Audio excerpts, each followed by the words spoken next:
UFC fight night as well, but those gloves come in ready to go from being inspected the day before. The fact that those just came out of a FedEx package, at least we know that something happened yesterday, something wasn't right, and everyone had to get some gloves here right away. Well, typically the other camp is involved also with glove inspection, and it can be contractual as well. But this is the scene that we just captured in Wilder's locker room as they were able to. Do we know what the gloves were before this? You know who will? Bernardo's. Okay. Guys, I was just watching a video of Deontay the Bronze Bomber Wilder, February 22nd, as the commission was inspecting his gloves, and the gloves had just got there, okay? They came there, they were shipped at that particular night, that day, or whatnot, and they were taking them out of the box. Well, the problem was the gloves supposed to be, as Andre Ward pointed out, they supposed to be inspected before the weigh-in or right after the weigh-in. Okay, so you're not supposed to have gloves that come right in on that day. You know, and it just goes you to show that when you start pointing fingers at people and you start accusing people of something, that puts everything on the spotlight. And this is one of them. This shit here is illegal. Now, this could have been, something could have happened to the gloves, but then it shows you also that those type of things will be looked at. Why do you think this type of stuff is popping up everywhere? You know, of JD's with the shit falls out, you know, of this pocket or whatever, and he had to pick it up or whatnot, and people thought it was all types of shit to, you know, all, you know, this stuff happening, and then all of a sudden, you know, people claiming that, oh, nobody was there, nobody tested the gloves or watched the gloves being put on, nobody was there to see the wraps, and then we all know that's bullshit. You know what I mean? You know, I'm looking at this, okay, for my counterpunch on this whole thing is, this here is due to accusations. And when you start pointing your finger at certain people and for certain reasons, that finger can turn around and get pointed at you. People have fingers also. They can wag that finger right back in your face with shit you didn't do that was kosher or right that night, and this was one of them. Now, am I saying Wilder cheated? Hell no, I'm not saying he cheated. Okay, because that was a rumor. It just got fizzed out once upon a time. Now, the funny thing about this is, if this would have came out, like, let's say 6 months ago, you would have had a civil war on who do you think cheated. You know what I'm saying? But you can see the commission was grabbing the gloves, touching the gloves, and who's to say they didn't do the same shit in Fury's corner? Okay, now, what's probably going to happen to shut all that bullshit down completely is they're going to have to see someone that grabbed those gloves. You know, J. Diaz supposedly didn't grab them or whatever, according to Wilder, you know. And the thing is, if he trusts his judgment to that degree, he shouldn't have worried about him having to touch the gloves to see if there's nothing wrong with them, because he's the trainer. He's the manager also. So he's double responsible for his fighter. So if he didn't see anything was wrong, he should have took his word for it. Why do you think JD's ain't said shit? That's one thing. If JD's would have came out, if Shelly Finkel would have came out and said, like, hey, we agree with what Deontay Wilder accusations are, that would have been a totally different story now, wouldn't it be? Not his best friend or a good friend, not his younger brother that's using fucked up terms and making him sound stupid like autopsy. Not that type of stuff. Okay, if this was credible and JD's would have came in and stood up for his fighter, he would have also made himself look like an ass. He would have incriminated himself because he was the responsible one in that dressing room to look after the gloves. But these gloves had just got there. Now, they were inspected. They were inspected by Mark Breland. They were inspected, I could see, I'll leave the link below, by the commissioners, right? And this was right before he put on the gloves. So he had some new gloves shipped to him for whatever reason. Now, I'll tell you this. When these guys inspect the gloves, they have two types of gloves. They have two pairs, just in case something fucks up with one. My question is, what happened to the other pair? You know what I mean? Maybe that was the pair. You know what I'm saying? But looking at this, it just raises mischief.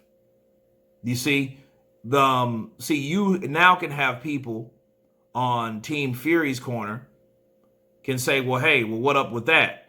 What's going on in that situation? Now, who's to say that Tyson Fury even knew about the switch? Or Team Fury even knew about them just getting gloves right out of the box without them inspecting it? Because I didn't see Stan Lee. I didn't see Andy Lee, right? I didn't see Andy Lee in there. Not saying he wasn't there. I didn't see him in this video. You know, and if you're bringing some shit straight out of the box, somebody else got to be there from that other side of the team to know what the hell's going on. You know? Now, again, they were inspected. They looked small to me. But again, you're talking to about guys that are 6'7" and 6'9". So they ain't got hands like women, okay? No disrespect for women with big hands. I'm just saying, right? They're big-handed guys. So, yeah, it's gonna appear that. But that glove did look a little small, you know. But they were inspected. Obviously, the inspector cleared them, you know, and they were putting the gloves on.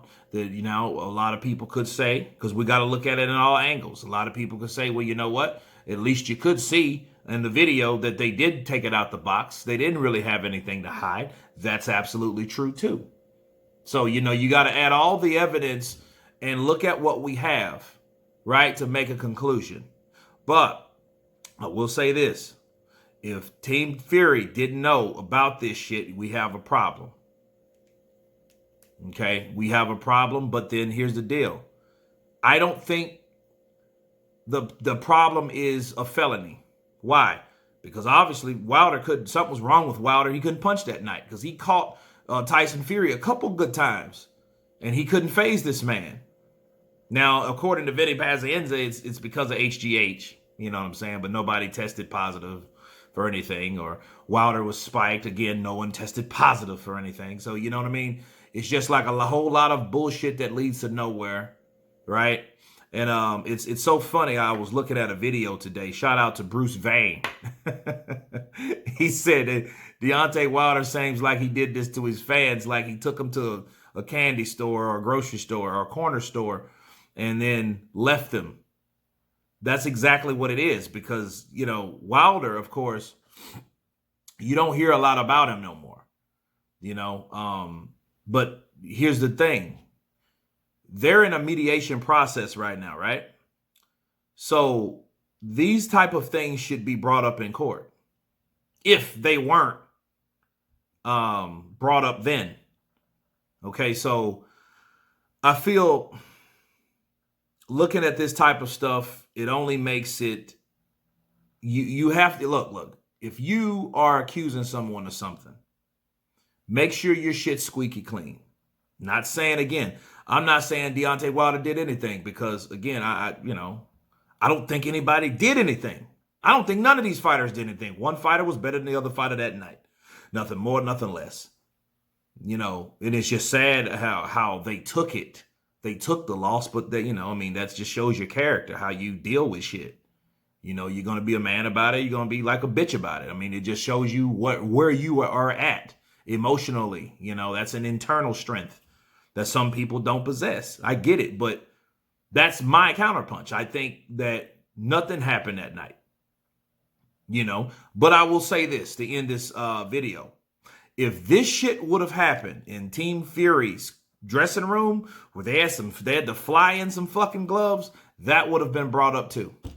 I guarantee it, because I mean, if you are looking for excuses or trying to find excuses, that's another one to find. Oh, that's it. I found it. They sent a damn UPS box. It was shipped FedEx or whatever. It was shipped right in. Nobody expected them. That shit's supposed to have been done the day before, right at the weigh-in or a little bit after the weigh-in. Why the fuck is this box here? That's it. That's all. This is what it is. They put them shits in and they snuck them in on our ass, right? You know what would have been the narrative. Now, of course, Tyson Fury, as of yet, they ain't been talking about this shit at all. You know, again, who knows? They might have knew, but this is new. This is a new clip. Okay, this just popped out, and it's just another perspective that gives you like, hey, Well, you're saying that Tyson Fury did all this to his gloves. We see your trainer seen him wrap them up. Your trainer seen you, seen the other trainer put the gloves on. You know, nothing just stuck out to him. So he ain't saying shit. So what does that make you look like? You know? So it does look weird when you, now someone on the other side will say, you know what? Does Tyson Fury even know about that or not? That's the question. But anyway, you guys tell me what you think about Deontay the Bronze Bomber Wilder having new gloves shipped to his dressing room the day of the fight. Please subscribe. Leave your comments below. Check out the source. And you guys been Counterpunch. Peace.